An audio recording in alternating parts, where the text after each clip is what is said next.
Aroma dan cita rasanya yang khas membuat minuman ini banyak digemari berbagai kalangan.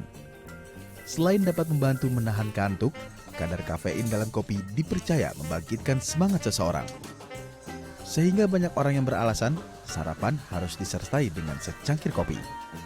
Indonesia adalah surga kopi dunia, karena tidak ada sebuah negara pun di dunia yang memiliki keragaman kopi seperti di Indonesia. Bayangkan saja, di Sumatera, hampir semua kabupaten mulai dari Provinsi Aceh hingga Lampung bisa tumbuh kopi dengan cita rasa yang spesifik. Hal yang sama terjadi di Pulau Jawa, Sulawesi, Bali, Nusa Tenggara, hingga Papua.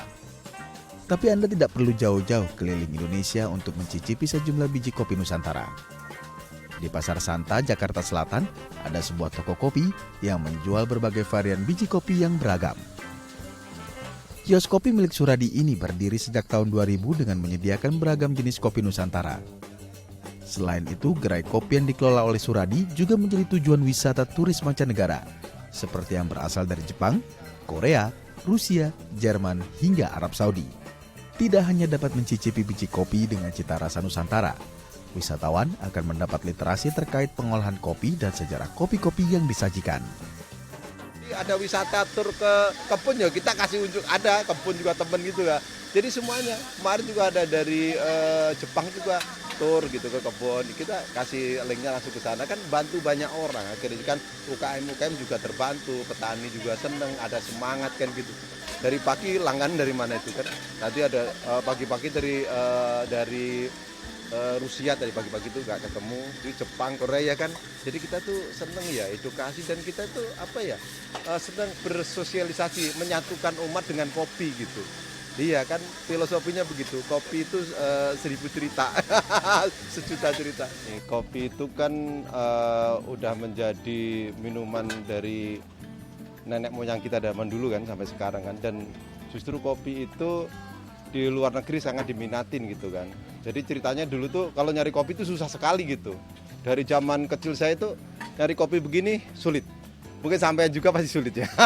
Makanya jadi saya punya ide zaman dulu gimana kalau kita bikin kopi ini jadi wisata gitu kan.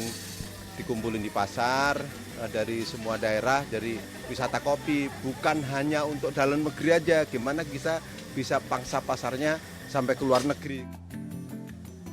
Suradi juga mengatakan pihaknya bekerja sama dengan sejumlah kelompok tani dan memfasilitasinya untuk membuat beragam jenis kopi dan melakukan studi banding guna mengembangkan komoditas kopi di Indonesia. Dalam sebulan, toko kopi yang digawangi Suradi dapat menghabiskan 20 ton biji kopi dengan mempertahankan kualitas dan pelayanan terbaik. Tidak heran para penggemar kopi datang ke sini untuk membeli biji kopi untuk dikonsumsi sehari-hari. Di sini memang setiap ada kopi yang baru itu kebetulan ada baristanya di sini saya kenal, dan dia juga sering bikin sesuatu hal yang baru. Misalnya ini ada kopi baru dibikinnya kayak gini, rasanya coba dicipin kayak gitu. Jadi ada komplimennya gitu. Jadi kita bisa ngebayangin, oh nanti kalau yang saya mau beli rasa kopinya seperti ini. Nah jadi nggak cuma beli biji kopi, tapi kita bisa tahu nanti kalau besok saya mau beli biji kopi yang lain rasanya kayak gini, ya tinggal selera kita aja. Kopinya macam-macam, banyak pilihan. Mungkin hampir seluruh kopi Indonesia ada di sini. Ya, jadi saya udah pertama di sini saya cobain semua tuh dari Aceh. Sekarang saya lagi beli yang Bajawa. Melalui bisnis kopi, Suradi memiliki visi untuk mempersatukan pecinta kopi dan mendorong anak muda untuk mempelajarinya, agar kopi Indonesia menjadi komoditas unggul yang dibanggakan di dunia internasional. Akbar Ramadan, Syahri Kurniawan, Daai TV.